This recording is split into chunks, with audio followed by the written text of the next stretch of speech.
Good morning, I'm Larry Steinhouse, and welcome to Money Chat Now. Money Chat Now is a politically charged stock market pre-show giving you the politics behind the biggest moves in the stock market. It is presented with comedic common sense by an expert in financial literacy, and hey, that's me, Larry Steinhouse. Today is Thursday, January 27th, and of course I want to welcome you to the show. We are here live on WWDB Radio in Philadelphia, and we are live on Facebook, and Twitter, and LinkedIn, and YouTube.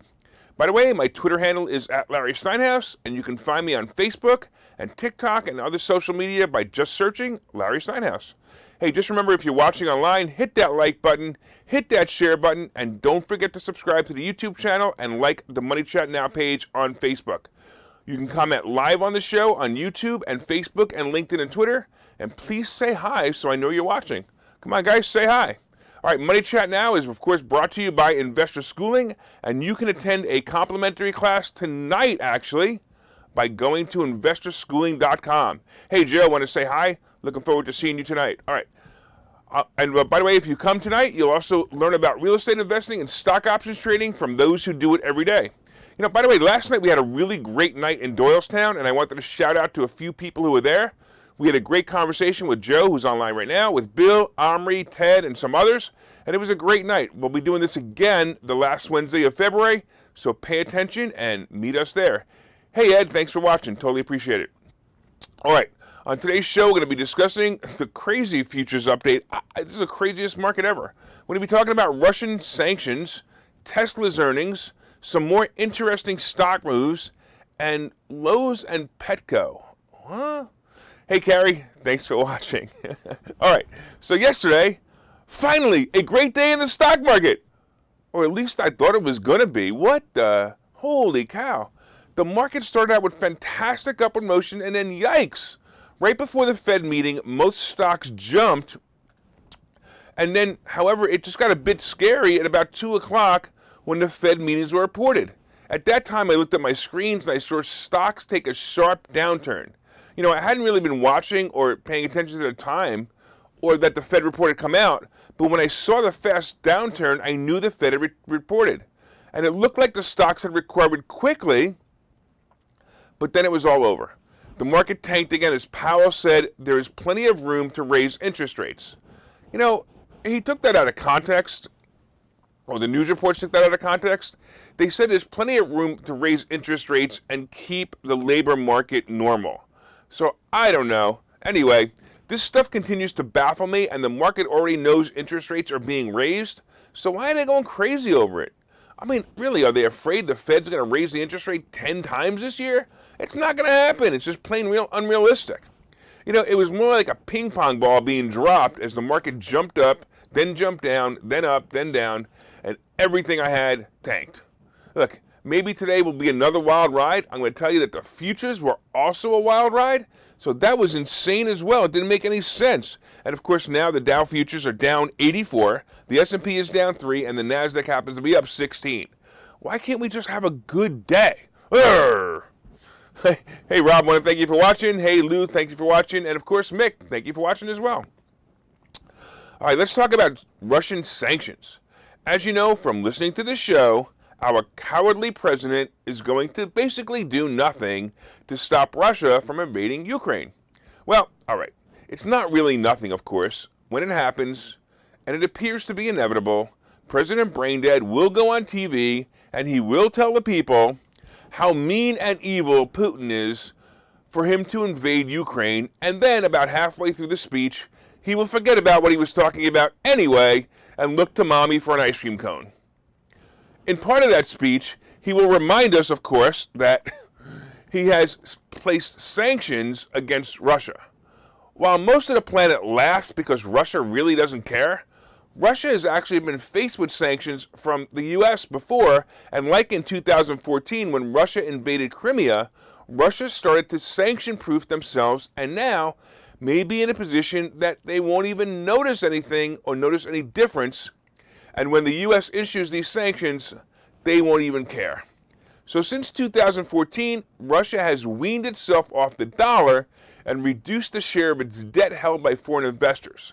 So the government has run a has run a conservative fiscal policy and kept its government debt down below 20% of GDP. So Russia's debt is now under 20% of the gross domestic product, compared to, guess who? The U.S. with 133% of debt, according to IMF data. They definitely don't have the inflation problem that we're having with those numbers. All right, Russia has also amassed a significant financial buffer with international reserves, including gold holdings and foreign currency, reaching an all-time high of $630 billion in December, one of the world's biggest, according to the central bank. Moscow in 2014 barred most Western food imports, such as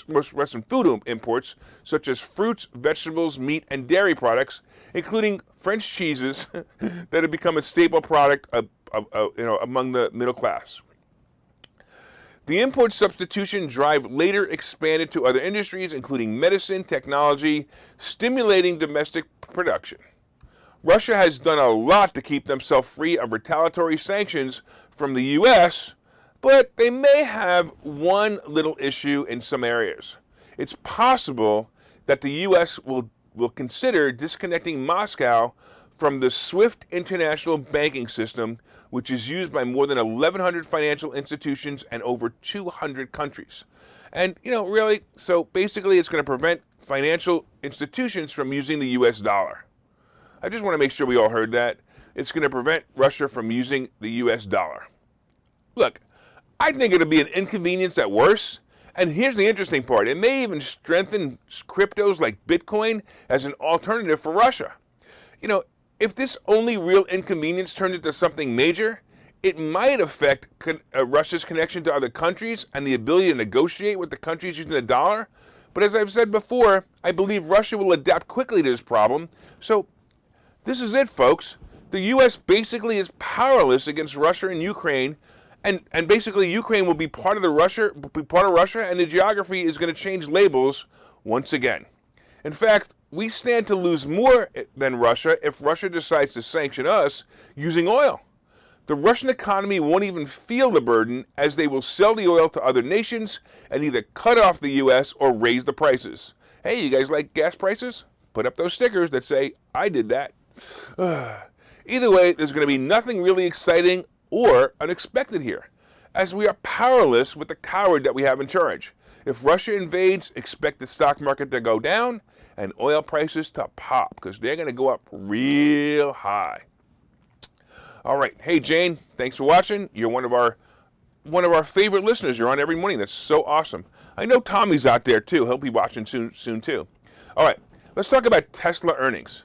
So, look, frankly, it's been a miserable month for earnings, and this year, even the stocks with good earnings are getting beat up.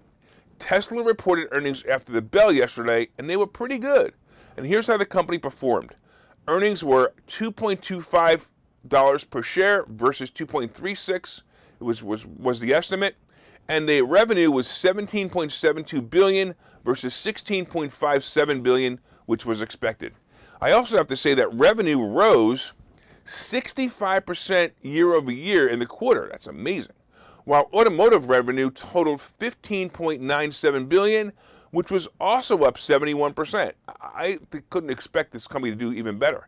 Look, is it another great earnings report that will make the stock rise? I don't know, maybe. So Tesla says their factories are running below capacity while the supply chain issues continue. The supply chain issues are expected to continue into this year, and it'll affect Tesla as well as other companies. Look, I was looking, about a week ago, I was looking for a Ford Edge. You guys have seen the Ford Edge. It's actually one of my favorite cars. And, I can't even buy one with the features I want. And if I want to order one, it'll be at least 6 months, and forget about haggling. I'm just glad they aren't charging me over list price for it. So Tesla is expected to give a progress update on the company's long-delayed heavy-duty semi-truck experimental and also their experimental Cybertruck and plans for driverless vehicles. They also have, by the way, a car coming out that's going to be under $25,000. That'll be pretty neat.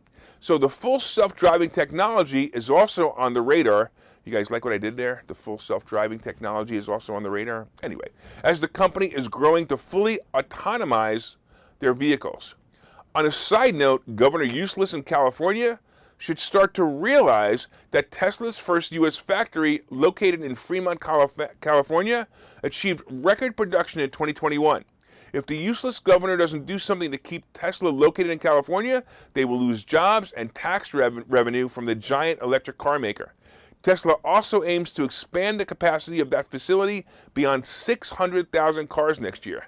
And look, we already know that Elon Musk already moved his headquarters to Texas because he doesn't like being in California, right? Let's talk real quickly about AT&T stock. Listen up, guys. You guys looking for a good stock to be in? Listen up. All right, let's talk about AT&T stock and why it's probably the best stock to buy and hold. Look, AT&T also had their earnings announcement yesterday, and the earnings and revenue was slightly higher than Wall Street expected. So why do I think this is the greatest stock to buy and hold? Well, first of all, they own HBO, TBS, that garbage company CNN, Turner, and they also include Warner Brothers. They also own a bunch of little media content companies, and they have their own internet provider and, of course, cell phones. The company reminds me of Apple about 5 years ago when no one was talking about it and it just stalled for a couple of years. AT&T stock is now at a ridiculously low price of under $25. At that price, you're going to get a dividend of over 8.5%. Just put your money in there and just collect the dividend. You're going to be blowing away Wall Street. Look, it's an amazing dividend. The company also has a multiple of only 8.79, making this stock an absolute bargain at this price. One of the first criteria I look for when evaluating a stock is a clear and profitable business model. Now, this company clearly has several businesses that all have clear and profitable business models. And basically, with the Fed raising interest rates and a probable recession coming in a few years, I think this stock should be added to your portfolio. Put it in a drawer, leave it alone. If you want, you could even sell covered calls on this stock just to make a few extra bucks. I really like this stock. I think it's a great one. Hey, Bill, I want to say hello to Katie. Katie is Bill's daughter, and she says hi. And I know Katie gets a thrill every time I say hi. So I'm going to say hi, Katie. And hey, Katie, listen to this commercial because we're going to be talking about investor schooling. Okay, so you've thought about investing in real estate, houses, apartment buildings, properties, but don't really know where to start? Well, what if you could very easily learn how to gain strategies to use other people's money to buy and sell houses in the Philadelphia area? If you could learn and network with successful area real estate investors and how to produce monthly income on rental properties without headaches, that place is Investor Schooling. With Investor Schooling, you'll learn from two Philadelphia area rockstar real estate investors, Phil Falcone and Larry Steinhouse, about how to buy and sell properties the easy way and teach you basic and advanced techniques to help you make money in real estate. You can attend Investor Schooling in person or online visual classes 8 times a month. You can and will learn how to make money in real estate. Call for free information and get a complimentary pass to one of these classes. But don't delay, as these complimentary passes are limited. Call the number on your screen now or visit investorschooling.com. investorschooling.com.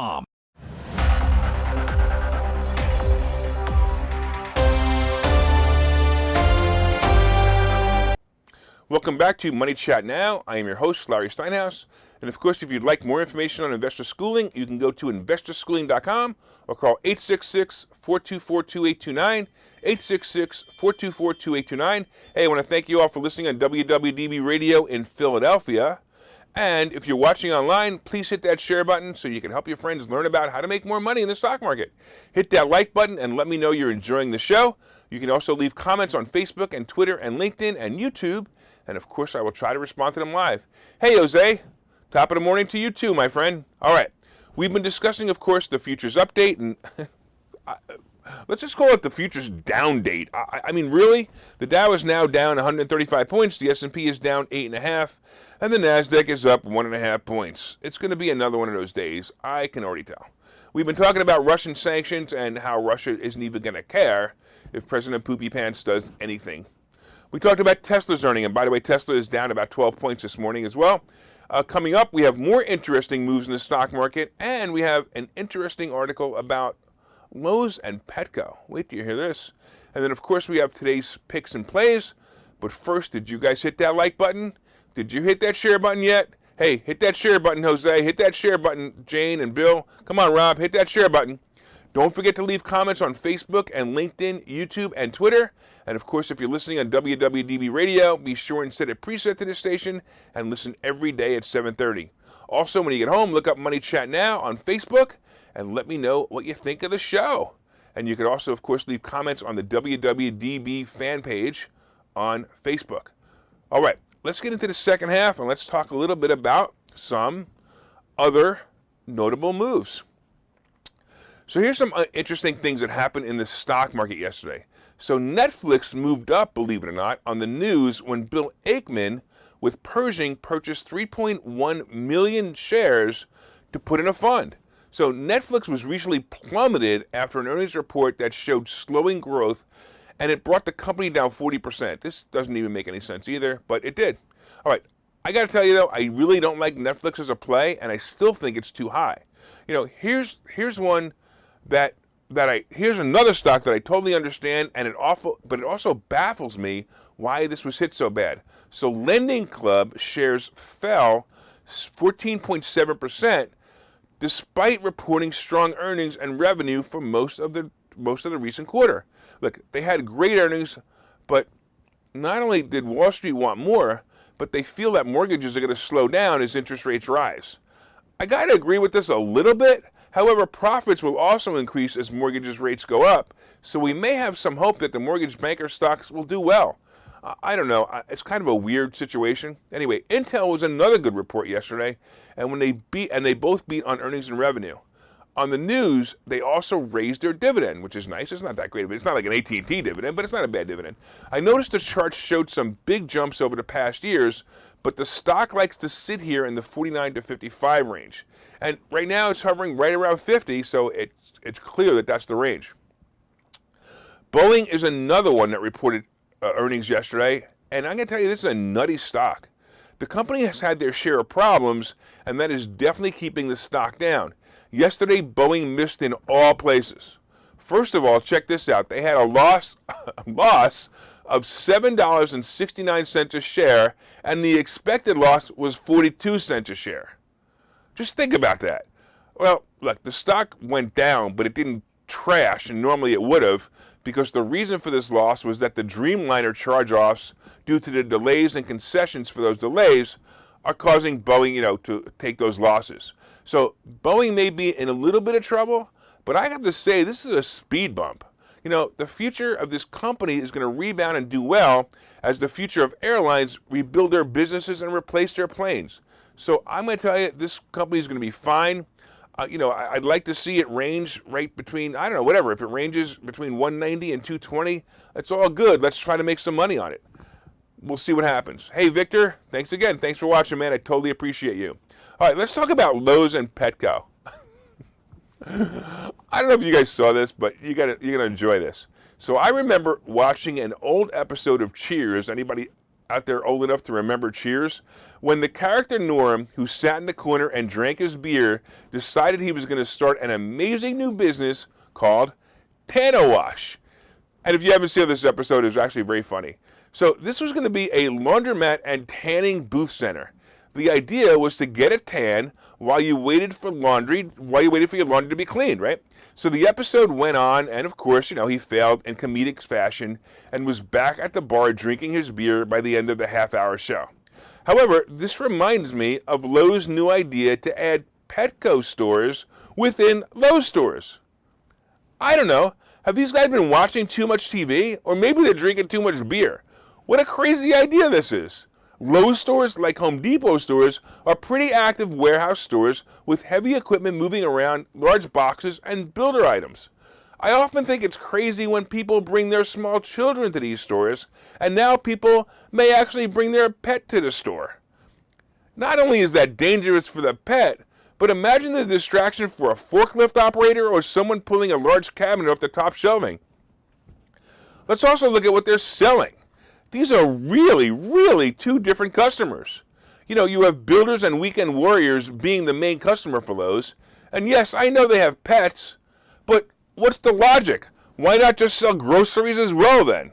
I'm sure that someone in the household of Lowe's shopper eats now and then, right? What about clothes? Now that Carhartt is being boycotted by American patriots for freedom, maybe Lowe's can start selling dresses made for men. It'll probably be a hot item soon as we lose the American male macho man icon anyway in America. Well, I'm sure people above my pay grade have looked at this ridiculous idea and gave it the okay. So look for Petco and Lowe's in a few months. And don't forget that someone in Petco may actually be buying pet food for a house without pets for their child who is considering themselves a furry. Oh, you don't know about furries? Oh boy, I could do a whole show on that one. But just know that some teachers have actually put litter boxes in the back of the room for the furries. All right, I tell you what, I'm going to take a commercial while you look it up. What in the world is this coming to?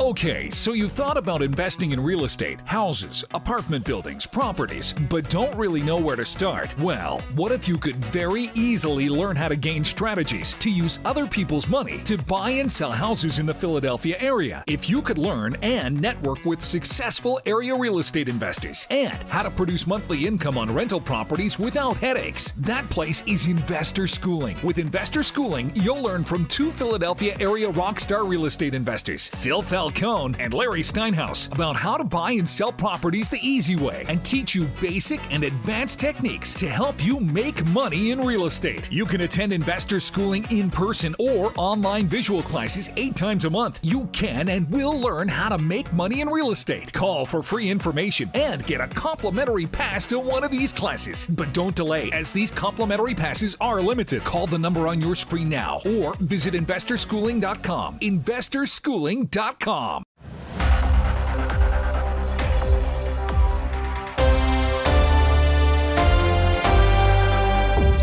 Welcome back to Money Chat Now. I'm your host, Larry Steinhouse.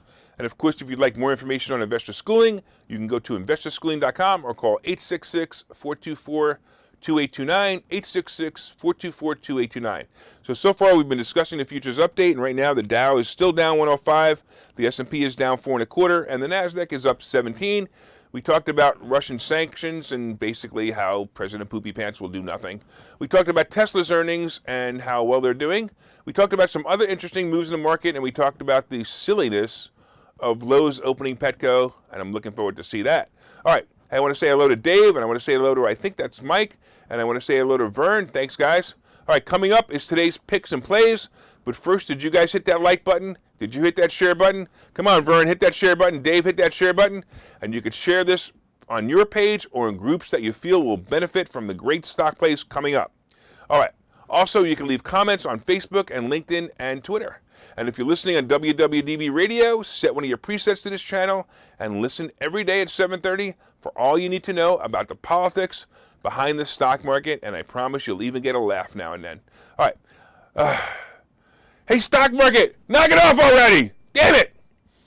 I know Moderna needs to make more profit for Pelosi, but just because you aren't selling vaccines at a high rate anymore doesn't mean you have to give everybody high blood pressure to sell your blood pressure medications. Ugh! All right, we have seen the most ridiculous moves since the beginning of the year, and each time I think something good is going to happen, nothing happens or it gets worse. Even the Asian stocks were down big time yesterday when the Nikkei fell 840 points. I don't know. It's going to be a worldwide slam, and I wish it would get over already. It's a tough market to predict. Usually earnings seasons brings great upward momentum, but I'm seeing all year that I'm just seeing disastrous downturns and no upward momentum, only downward momentum. I don't know. I don't even know what to do or say right now. It's got me absolutely baffled. It's also been a week since the craziness started when last Thursday the market flew up and then tanked in the afternoon. Usually these routes last about a week, so hopefully it's over. The damage in my portfolio is a bit rough. I plan to recover, but wow, it's really rough. So Apple is on deck for earnings today, and although I expect it to be great earnings, I'm even going to expect it to be good guidance, but I don't see the stock bouncing up to 180 again anytime soon. Visa and MasterCard are also announcing earnings, and this may be another tell for the market depending on the guidance. We're going to have to see what that is. Of course, we also have, believe it or not, Robinhood up today as well. And this is going to be the most interesting earnings of the day. And we'll see if this company can recover or has any holding power whatsoever.